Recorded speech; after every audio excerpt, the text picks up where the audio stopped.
Anteúltimo sermón eh,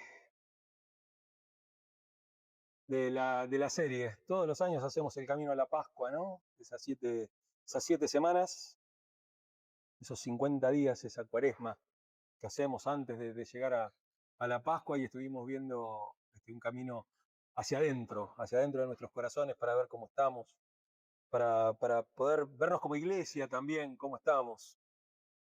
Eh, y, y uno a veces piensa que le pasa a uno nada más y que nuestra iglesia es la que está teniendo problemas en el sentido de la asistencia de los hermanos, ¿no? Y la verdad que no es así, que es algo muy generalizado, que salvo alguna que otra mega iglesia que tiene otro sistema mucho muy distinto al nuestro.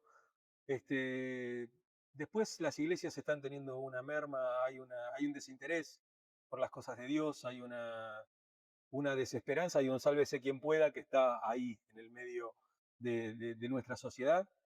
Hoy a la mañana, todos los domingos a la mañana eh, miramos la prédica de la iglesia de Salem en Madrid del pastor Marcos Vidal, y, y hoy veíamos con Fer cuántos espectadores estaban viendo a la vez, y estaban mirando 190 y pico, ¿no? ¿Eh? 155 espectadores mirando la prédica, ¿no es cierto? Y estamos hablando de una iglesia enorme, con muchos recursos, un pastor muy famoso, tiene, qué sé yo, como 20 CD grabados, un músico muy grande, alguien que ha viajado por todo el mundo y que es muy reconocido, 150 visualizaciones. Cualquier tiktokero tiene millones de vistas. Cualquier streaming tiene por encima esa, qué sé yo. Daniel De Vita a la 1 de la mañana tiene 700.000 visualizaciones. En vivo, ¿eh? Vivo, en el momento que está streameando, tiene 150, hace como un resumen del día, de las noticias, habla de política y todo, pero 150.000, 750.000 visualizaciones en el momento. La iglesia, no tengo ni idea cuánto debe tener la iglesia de Lakewood, seguramente debe tener muchas también, pero digo, si medimos con esas tipo de cosas, vemos qué difícil que está que la gente entienda, porque aparte Marcos Vidal tiene un estilo bastante parecido a de enseñanza, de prédicas seriadas, de poder tener una continuidad para el crecimiento, para el aprendizaje y para el crecimiento, cosas muy prácticas. ¿Qué es lo que buscará, no, la gente? ¿Qué es lo que buscará? Y uno se tiene que hacer la pregunta que se hizo el Señor. Cuando vuelva el Señor, ¿hallará fe en la tierra? Por algo nos dejó esa pregunta, ¿no? Por algo nos ha dejado esa pregunta. Y hoy es Domingo de Ramos, ¿no? Es el domingo de la entrada triunfal, supuestamente, a Jerusalén. Y uno piensa en eso y piensa en multitudes. Piensa en una multitud en Jerusalén y a Jesús entrando ahí, piensa en que no lo dejarían pasar, en que no, que algo que se agolpaba a la gente. Y si en verdad uno se pone a mirar ese texto, las multitudes, 200 personas, era poquito, era poquito. Porque en verdad no viene un rey triunfante, un rey que viene a poner el orden, no viene a establecer el reino, sino que es todo lo contrario. Como se titula este sermón, es un rey que vino a servir. Es un rey que viene a servir. No viene a ser servido, sino a servir y a dar la vida por muchos. Quiero que leamos el texto principal. Son 11 versículos para que podamos entrar en la historia. Dice así la palabra de Dios. Cuando se acercaban a Jerusalén, llegaron a Befagé, al monte de los olivos. Jesús envió a 2 discípulos con este encargo: vayan a la aldea que tienen enfrente. Ahí mismo encontrarán una burra atada y un burrito con ella. Desátenlos y tráiganmelos. Si alguien les dice algo, respóndanle que el Señor los necesita, pero que ya se los devolverá. Esto sucedió para que se cumpliera lo dicho por el profeta. Digan a la hija de Sión: mira, tu rey viene hacia ti, humilde y montado en un burrito, cría de una bestia de carga. Los discípulos fueron e hicieron como había mandado Jesús. Llevaron la burra y el burrito y pusieron encima sus mantos, sobre los cuales se sentó Jesús. Había mucha gente que tendía sus mantos sobre el camino, otros cortaban ramas de los árboles y las esparcían en el camino. Tanto la gente que iba delante de él como la que iba detrás gritaba: Hosana al Hijo de David. Bendito el que viene en el nombre del Señor. Hosana en las alturas. Cuando Jesús entró en Jerusalén, toda la ciudad se conmovió. ¿Quién es este?, preguntaban. Este es el profeta Jesús, de Nazaret de Galilea, contestaba la gente. Hasta acá la palabra de Dios. Y entramos en lo que es la paradoja del rey, ¿no? Ese rey que uno espera, y uno espera un rey como una figura de suma autoridad, una persona alejada de la gente, espera a un rey una persona eh, que, como, que como los antepasados, como todos los reyes que hubo en la tierra, estaban preparados para reinar. Se preparaban desde jóvenes para reinar, no tenían contacto con el pueblo. No van a los colegios que va la gente, no va. Y así es toda la gente importante. El otro día veía un documental, un reportaje, en verdad, sobre educación, y sobre todo la educación en Finlandia, ¿no? Y en los países nórdicos. Y bueno, que fue por mucho tiempo lo máximo en educación en el planeta, ¿no? Era lo máximo, la máxima calidad en educación. Hoy, sin embargo, la educación, de por sí la educación en Finlandia hace 20 años más o menos es pública. No existía, había un par de casos de alguna cosita privada, pero era toda pública. Ahora está siendo pública, privada, perdón, otra vez, y está decayendo nuevamente en, en las mediciones. En las mediciones. Y, y esta persona, que es experto en educación y todo, y que ha viajado por todo el mundo viendo distintos casos de implementación de educación, decía que los grandes empresarios, la gente que tiene mucho dinero, no la clase media, ni el que tiene una empresita, el que tiene un buen pasar, o no, la gente que tiene muchísima plata, no manda a sus hijos a esas escuelas. No manda a esas escuelas que valen fortuna, que valen muchísima plata, y que van los hijos de estos que digo yo, ¿no? De que tú haces un esfuerzo enorme para mandarlo, no sé, al Otto Kraus, ¿viste? No, no es ese, para el Cardenal Newman. Estos colegios que te cobran, ¿viste? Te cobran un montón de plata por distintas tareas extracurriculares, actividades extracurriculares que están por fuera de la currícula. Entonces le enseñan 3 idiomas, le enseñan taller de computación, taller de esto, todo. Tienen todo virtualizado, está toda la educación virtualizada, utilizan las TICs, utilizan todo. Y ustedes saben que estos colegios donde estas personas poderosas mandan a sus hijos son totalmente analógicos. Vuelven a los libros de papel, vuelven al pizarrón, vuelven a las cuentas manuales, a todo ese tipo de cosas. Es una educación totalmente distinta. Entonces uno entiende esto, ¿no? La paradoja de los reyes. Los reyes no estudian ni siquiera en las escuelas donde van los poderosos o los que más o menos manejan las cosas. Están por encima de eso.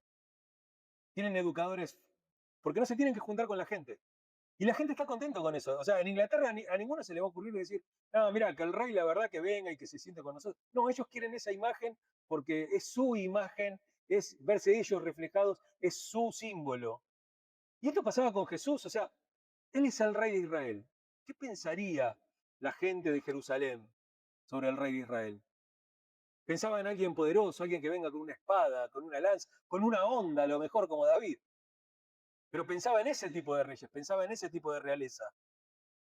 Y Jesús, todo lo contrario, entra revelando una naturaleza totalmente distinta de realeza. Una naturaleza de realeza humilde, humilde, porque esa es la naturaleza radical del reino. Y lo primero que vemos es primero un rey humilde, porque él cumple la profecía de Zacarías 9:9. Mira, tu rey viene a ti humilde y montado en un burro. Mostrando que, que el reino de Jesús, ese reino que él viene a traernos, ese reino que en ese momento se había acercado, sabemos que el reino se ha acercado, pero no se ha establecido. Sabemos que ya, pero todavía no. Tenemos esa tensión todavía trabajando con nosotros, pero él nos muestra que su reino no se basa en la fuerza, sino que se basa en la gracia. Y lo segundo también es que es un rey servidor, que contrasta con las expectativas que tenía la gente con respecto a ese rey. Él no vino para servir, sino para ser servido, sino para servir. Y también vemos que a causa de la naturaleza del reino, a causa de su servicio, él es un rey rechazado. Es un rey que no... Esa misma multitud, como dijimos entre comillas, esa multitud pronto lo va a abandonar. Dentro de pocos días va a estar gritando que lo crucifiquen. Es esa misma persona. Y por eso quiero que veamos esta entrada triunfal, este rey que vino a servir, lo veamos con tres características del reino. Lo primero es un reino de humildad. Es el reino de la humildad, el de ser humilde.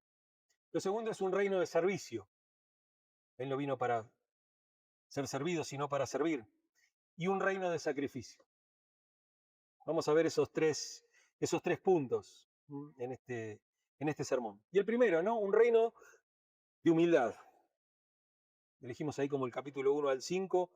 Dios elige eso, ¿no? Dios en Cristo elige ese pollino, ese burrito, una cría. Ni siquiera una burra grande, era un burrito, ¿no? Viene así. Viene como alguien que viene a servir. Viene como alguien que viene en son de paz. ¿Eh? Y eso es primero, para revelar el cumplimiento profético de la obra, ¿no? En esa cultura donde los reyes entraban en caballos blancos de guerra. Acuérdense cómo viene ese doble caballo de los jinetes del Apocalipsis, el blanco, ¿recuerdan? El que tiene escrito que es rey de reyes, señor de señores. Ese caballo blanco, ¿no? Ese caballo blanco que viene con la espada, es el caballo, es un doble caballo, ¿no? Porque es el caballo de Jesús, pero también es el caballo del anticristo, ¿no? Es el que viene con la guerra, viene a poner orden, viene supuestamente a cambiar todas las cosas. ¿Será que el diablo se disfraza como ángel de luz? ¿Será que él viene de esa manera también? Imponiendo fuerza, imponiendo orden. ¿Esperaremos a ese caballo de guerra o esperaremos a alguien montado en un burro que venga a servir, que venga a hablar de amor, a hablar de unidad, y no hablar de destrucción y de aniquilación? El jueves, mientras teníamos el club de lectura, hablábamos de ese tema, ¿no? Qué rápida que es la boca del cristiano, como dice Jeremías, ¿no? Como le dice a Jeremías, te he puesto palabra en tu boca, palabra para derribar, para destruir, y te he dado palabra para edificar también, para crear. Y siempre nos quedamos en esa primera parte, ¿no? En esa primera parte, en la parte de destruir, ir a patear las cosas. Y yo decía, qué fácil que es ir a patear un castillito de arena, pero qué difícil es hacerlo. Qué difícil es hacer las cosas. Romperlas se rompen enseguida, pero es tan difícil construir. Y elegimos ese poder. Elegimos de Jeremías, queremos ser Jeremías. Igual Jeremías era el profeta llorón, ¿no? Pero digo, todos elegimos eso, elegimos el camino de la destrucción, el camino de voltear las cosas, de tirar abajo las cosas, y no de construir, de arreglar, de reparar. Y es esa cultura donde los reyes entran en caballos de guerra. Y Jesús, por el contrario, elige este animal que está asociado más con la paz, o que estaba asociado con la paz. Cuando un rey se rendía o cuando un rey venía para mejorar las cosas, las relaciones y todo, entraba en un buey, en un burro. ¿Eh? Por eso lo que nos muestra es que el reino de Dios no se impone por la fuerza. Por eso nos sirvieron las cruzadas, por eso nos sirvieron los movimientos violentos de los anabaptistas, de la reforma radical, de las guerras que hubo incluso entre, porque todos pensamos, hey, las cruzadas, la Inquisición y todo ese tipo de cosas. Pero todo eso se impuso también a raíz de ese, eh, esa violencia que se ejerció tanto en Suiza, por ejemplo, cuando después de la reforma de Lutero, había un grave problema. La gente se había radicalizado con el mensaje de Lutero, que iba y quemaba las iglesias católicas. Tiraba abajo todos los santos, quemaba todo. De hecho, la estatua de Zwinglio, en Suiza, que es uno de los reformadores, está el muro de la Reforma donde hay donde está Lutero, Calvino, pero también hay un monumento a Zwinglio. Y el monumento a Zwinglio tiene, en una mano tiene la Biblia y en otra mano tiene la espada. Es un reino que se trata de imponer con violencia. Y Jesús dice, no, no, el reino de Dios no se impone por la fuerza, sino por el amor. Se impone mediante el diálogo, se impone mediante escuchar, se impone mediante el contacto con las personas, se impone de esa manera. O mejor dicho, no se impone, se ofrece, se da, se brinda, sirve, sirve. Una frase que dice que el que no sirve para servir, no sirve para vivir, porque se trata de servicio. Y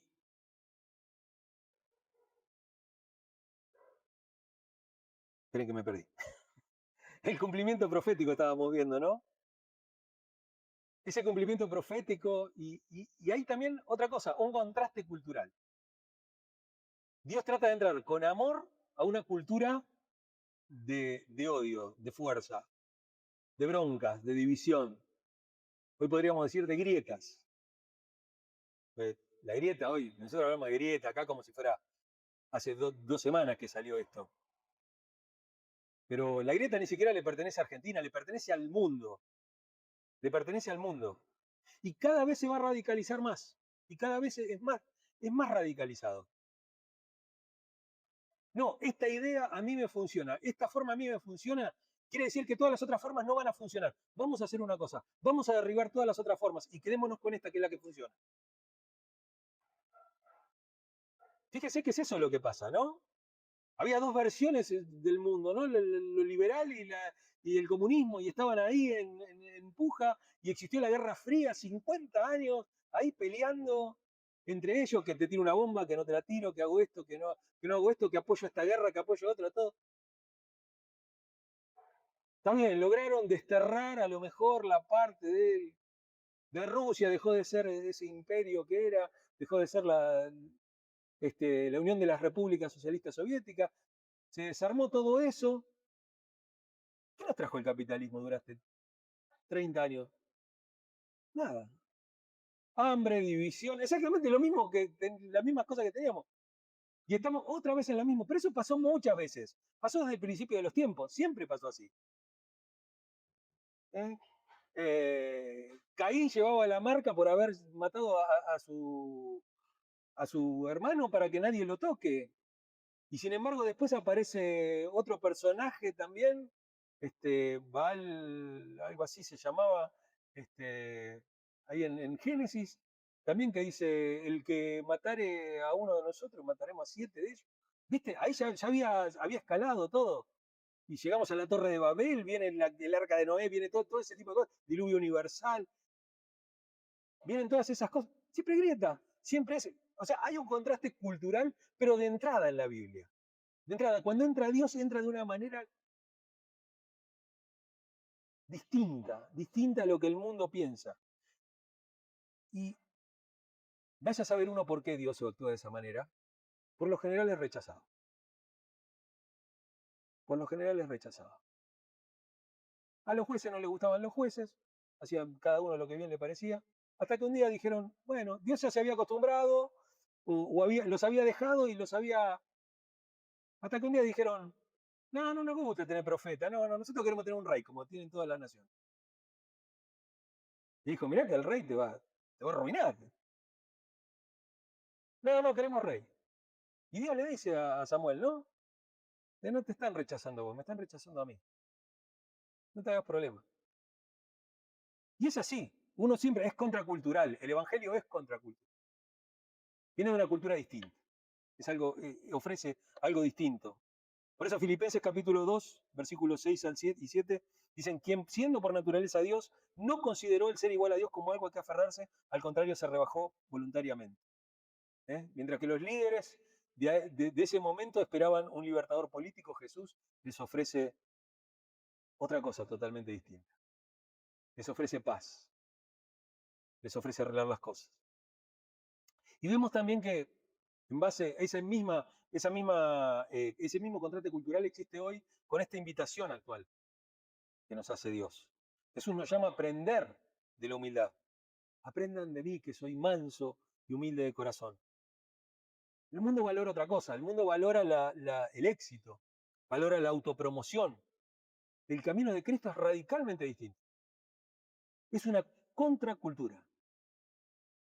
Así se llama el subtítulo del libro de John Stott, El Sermón del Monte, Contracultura Cristiana.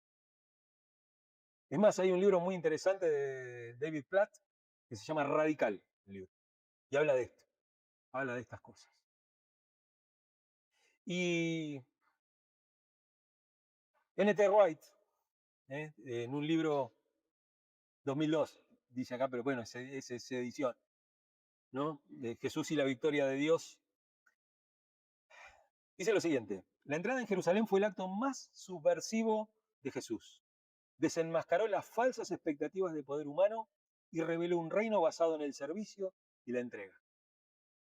Es subversivo, es totalmente distinto, es radicalmente distinto. Se opone a las cosas de este mundo, se opone a la manera de pensar de este mundo. No tenés que ser exitoso, tenés que ser bueno. No tenés que autopromocionarte, tenés que servir. Todo lo demás viene por añadidura. El reino de Dios, pero aparte su justicia. Que estés adentro del reino de Dios no quiere decir que estés ejerciendo su justicia. Muchas veces estamos en el reino de Dios con los valores de este mundo. Y Dios te pide que practiques el reino de Dios y su justicia. Son dos cosas diferentes. Y todas las demás cosas, todo lo otro, viene por añadidura. Que no son todas las cosas que vos decías, sino las cosas que necesitas.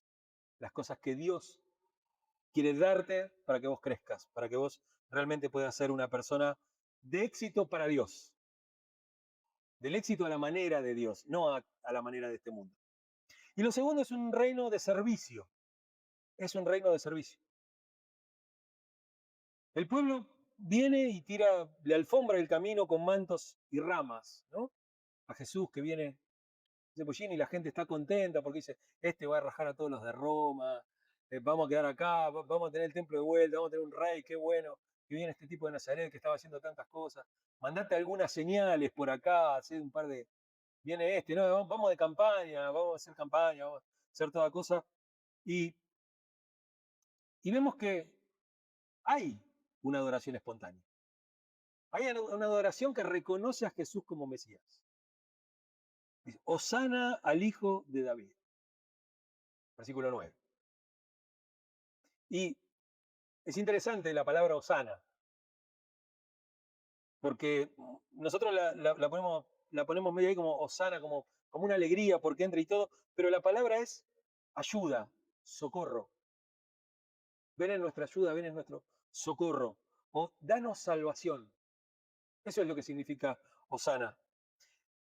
El Salmo 118, versículo 25, no sé si lo puse ahí arriba, pero dice lo siguiente: te rogamos, oh Señor, sálvanos ahora, Hosana, oh Señor, prospéranos ahora, Hosana. Es la misma palabra, prosperar.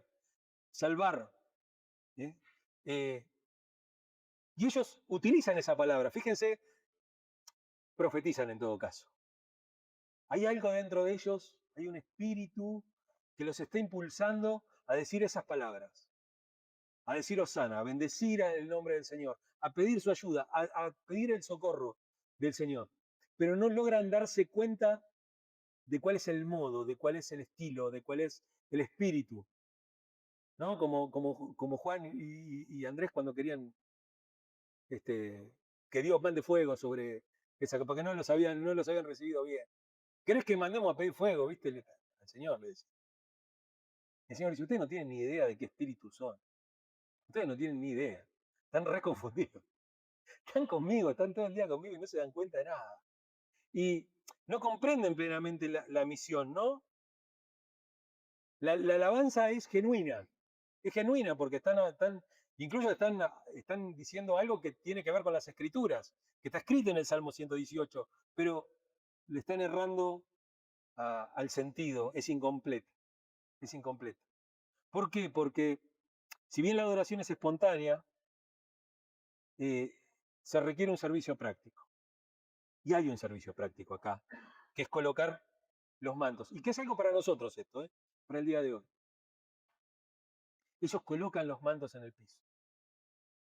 Y eso representa también nuestros bienes. Que no quiere decir, vendé la casa y vení y ponela toda en la iglesia. No es eso. No es eso. ¿Estás sirviendo con tus bienes al Señor? ¿Estás sirviendo con lo que tenés al Señor?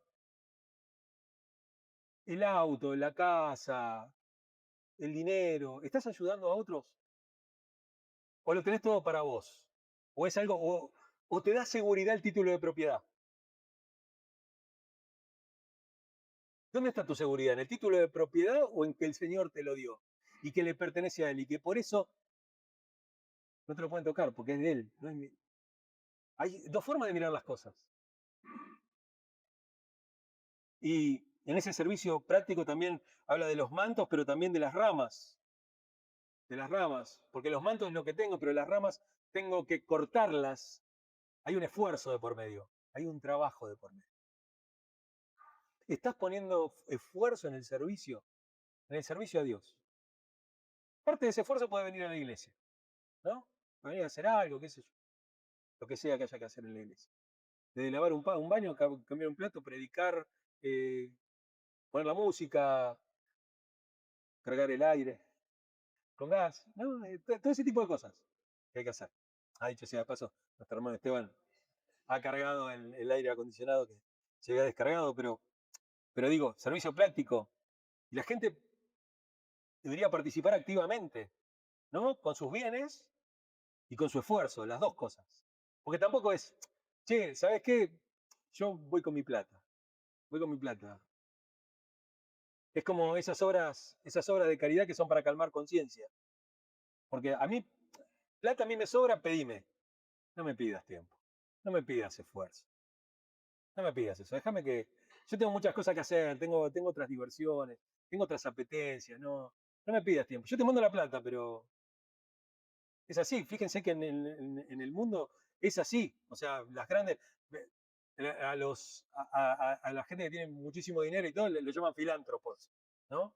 Hacen obras, hacen obras de caridad en todos lados y todo, ¿no? Hacen grandes comidas. Me hace acordar a Susanita de Mafalda, ¿no? Que le dice, ¿y vos qué haces? Dice, por los pobres. Dice, nosotros, dice, hacemos unas grandes cenas con caviar, con langosta, con champagne. Dice, y con eso juntamos plata para comprar lentejas, poroto, toda esa porquería que comen ellos. Lo hacen de esa manera, ¿no? Es ese tiempo. O sea, van a esas grandes fiestas en donde se juntan todos los poderosos, se juntan entre ellos, recaudan plata, pero ninguno va a mezclarse en la pobreza. Alguno por ahí, algún trasnochado dirá, yo una vez por allá por el año 70 toqué un pobre una vez. ¿No? Dijo Mickey Vainilla, El problema no es que haya pobres, el tema es que yo no los quiero ver. La pobreza es menos pobreza si es un poquito más pintoresca. Démosle una mano de pintura, de cualquier color a la chapa, pero que sea más pintoresca. Eh, en Jujuy, un colla pobre ahí, todo, y él la hace más pintoresca, ¿no? Pero esa es nuestra forma de pensar. Y por eso hablo de un servicio práctico. Por eso, este gesto de estas personas, que demuestran eso, que demuestran los mantos con los bienes de las personas y las ramas con el esfuerzo de las personas. Nos desafía a preguntarnos también, ¿qué estamos dispuestos a tirar al camino de Cristo? ¿Con qué podemos pavimentar el camino de Cristo? ¿Cómo podemos hacer que el camino de Cristo sea menos resbaladizo? Dice el profeta Isaías que hay una calzada que se llama calzada de santidad. Que cualquiera que camine por ella, por más torpe que sea, él dice tonto, que eso que se tropiezan con todo, se caen con todo, ¿no? Por más torpe que sea, su pie no resbalará. Y son las obras de los santos. Es santidad. Santidad es eso, santidad es hacer aquello para lo cual fui creado, hacer aquello para lo cual fui llamado, a lo que fui convocado por Dios.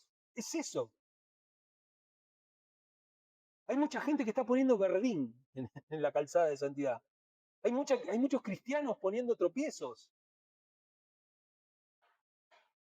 porque confunden ser hijos del rey con ser nenes caprichosos y no ser hijos de un rey que sirve, siendo mucho más serviciales también, no serviles, serviciales, serviciales. Lamentablemente es eso lo que nos pasa. Y es un modelo para nosotros también. Jesús mismo define la misión como servicio, porque ni aún el Hijo del Hombre vino para que le sirva, sino para servir. Es un servicio. La verdadera grandeza del reino de Dios es eso, es el servicio. ¿Cómo medimos si somos hijos del rey? ¿Cómo se mide la santidad? Por nuestra capacidad de amar, por nuestra capacidad de servir a los demás. De esa manera. Y Bonhoeffer escribe ahí en el precio de la gracia, dice, la iglesia solo es iglesia cuando existe para los demás. Su tarea no es dominar, es servir. La iglesia es un lugar de servicio. La iglesia no es un lugar para mostrar poder. Dicho sea de paso, este fin de semana hubo una reunión de Asiera, iglesia y gobierno. Dale, dale. Y el último punto es, el reino es un reino de sacrificio. No nos gusta, pero es un reino de sacrificio. Los gritos estos de Osana, ¿no? Sálvanos ahora. Hay un sacrificio, sálvanos ahora. Anticipan la cruz. Ellos sabían que Jesús iba a ir a la cruz, no tenían ni idea, ni idea. Pero sin embargo, dice, sálvanos ahora. Y profetizan esa cruz, profetizan el sacrificio. Marcos 11:10, que es el texto paralelo de esto, dice, bendito el reino venidero de nuestro padre David, Osana en las alturas.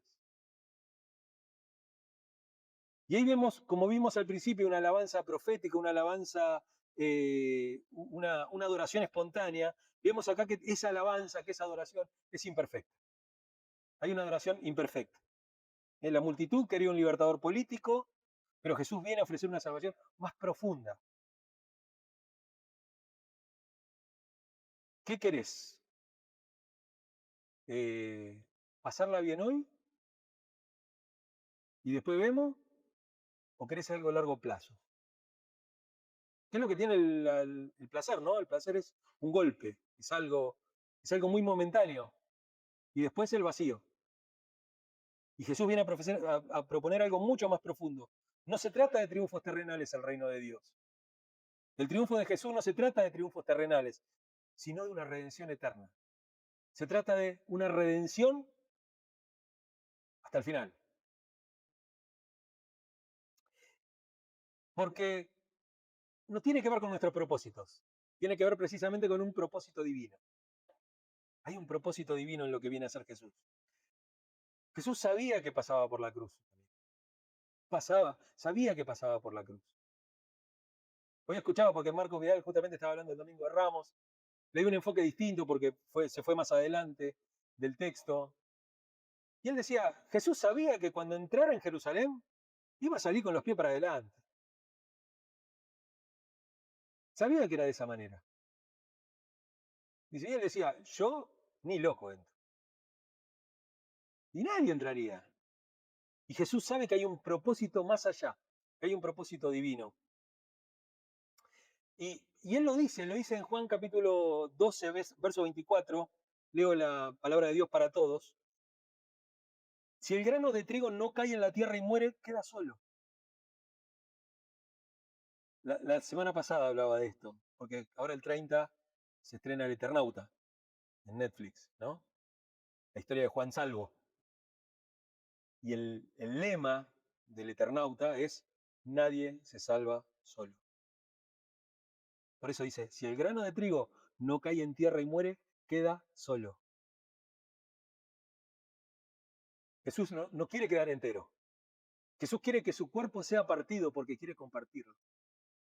Porque Jesús quiere tiene la mentalidad del Padre, que no quiere que nadie se pierda, sino que todos procedan al arrepentimiento. Y eso no se puede hacer si no es por medio de su cuerpo partido, de su sangre derramada, por parte del sacrificio. Fíjense qué profundo que es esto que dice Jesús, y el grano de trigo no cae en tierra y muere, queda solo.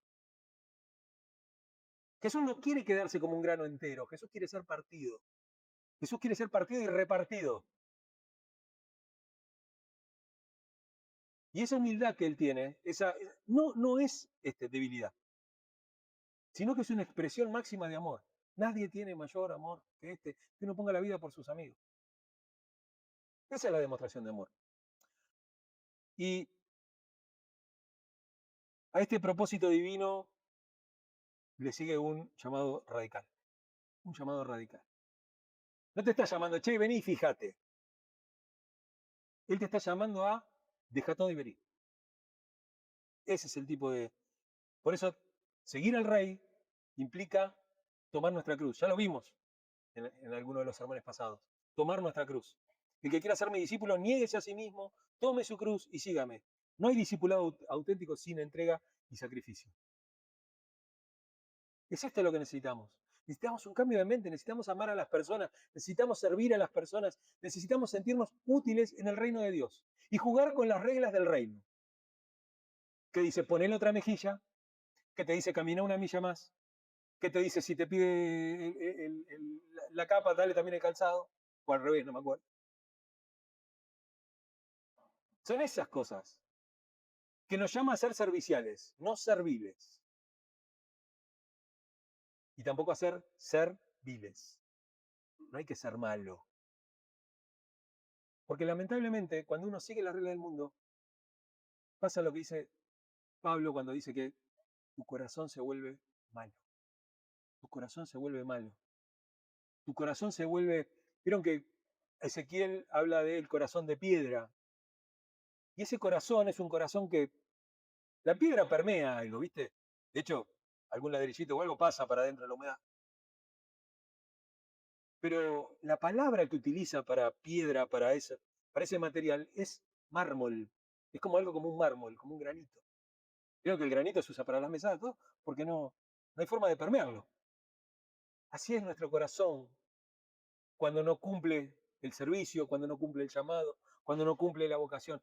Y nada lo motiva, nada lo entristece, nada lo llama con pasión.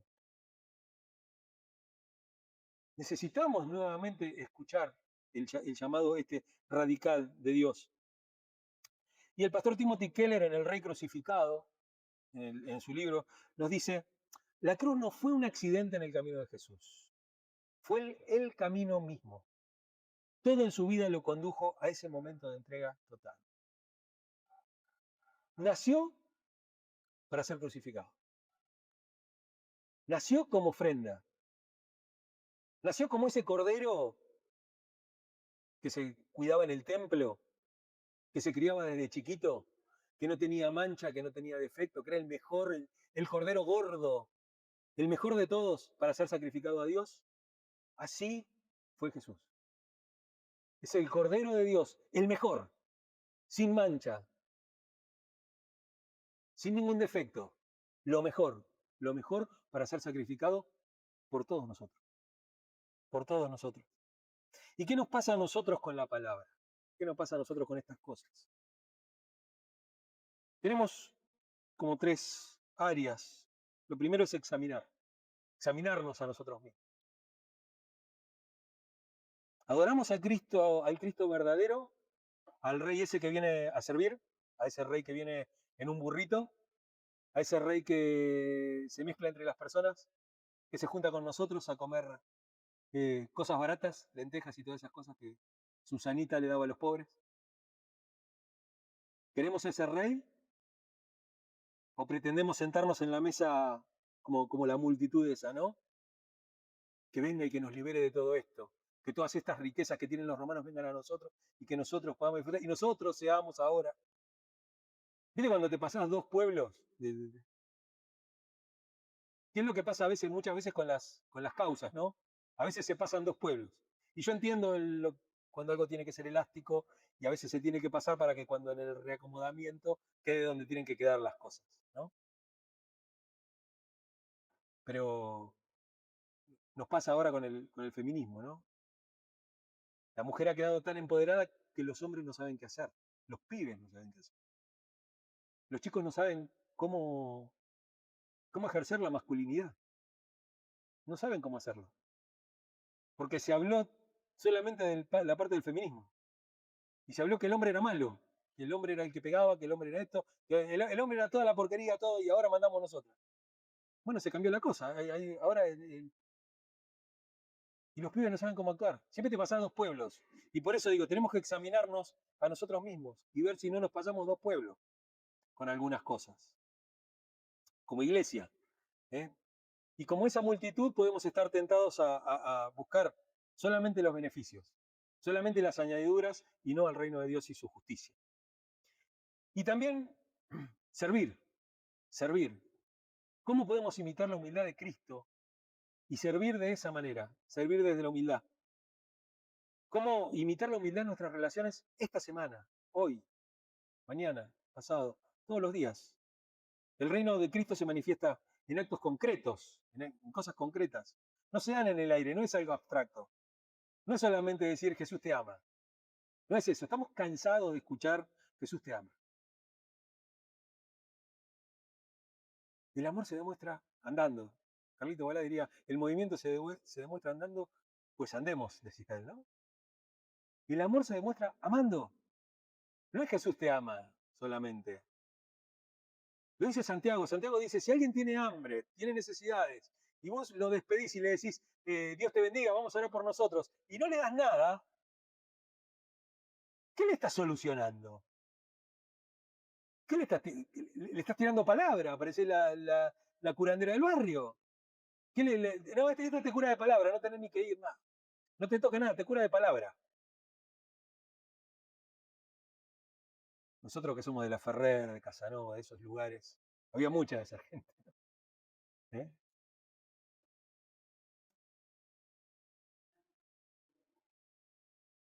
Eh, y también entregar, ¿no?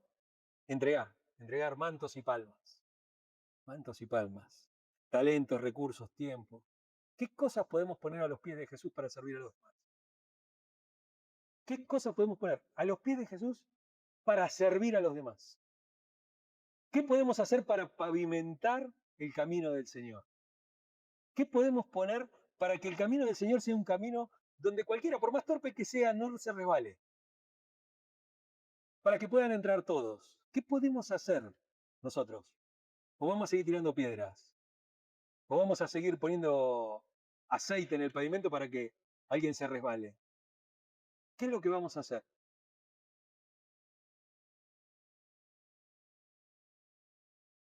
Dice C.S. Lewis en el libro Mero Cristianismo, dice, Jesús no vino para hacer nuestra vida fácil, sino para hacernos profundamente humanos capaces de amar como Él amó y servir como Él sirvió.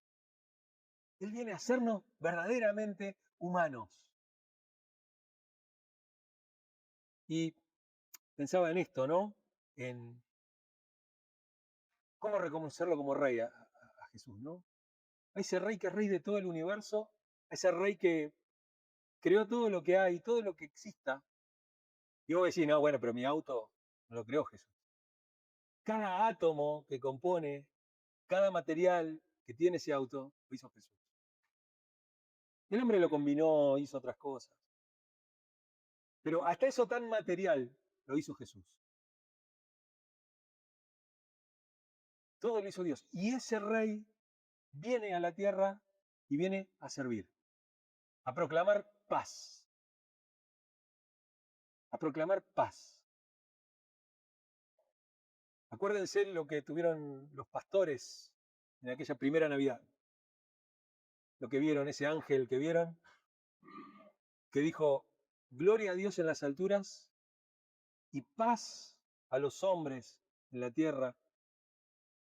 Viene a traer paz. La gloria está allá. La gloria está allá. Él acá vino a servir. Y quiere que nosotros sirvamos. Ese es el desafío. Ese es el proyecto. De eso se trata la Pascua. Porque hablamos de sacrificio, pero también hablamos de resurrección. Y eso es lo que vamos a ver el domingo que viene. Vamos a hablar de resurrección. ¿Y de resurrección para qué? ¿Para qué uno resucitaría? ¿Para qué Jesús resucitó? Seamos pródigos como Dios es pródigo. Lo dijimos la semana pasada. El pródigo no era el hijo, Está mal puesto ese nombre. El hijo era un atorrante y un despilfarrador. El otro era un atorrante también que se quedaba en la casa, no quería ni siquiera matar un becerro de él, porque la casa era de él, porque el padre le dio la herencia también a él. No la quería matar él, quería que el padre sacrifique su propio. Era un atorrante, pero el que es pródigo es el padre. El padre es el pródigo, el padre es el que da manos llenas. Seamos pródigos nosotros también. Verdaderos hijos pródigos de un Dios pródigo, de un Dios que da manos llenas y que está dispuesto a sacrificar, a servir. Seamos esa iglesia. De las otras está llena. Ya tenemos muchas muestras. Y no estoy diciendo pueblo de Dios, porque hay muchas, pero muchas, pero muchas. Somos más, Somos más que los otros. Que predican el evangelio, que se sacrifican, que la pasan mal, que pelean con 2, con 3, con 4 personas. Y que dale y siguen y dale. Y es un cachetazo atrás de otro y uno sigue, sigue, sigue porque sabe cuál es su vocación. Las otras, el día que se caen un poquito y no, ya está, ya está. Seamos edificadores del reino de Dios. Amén.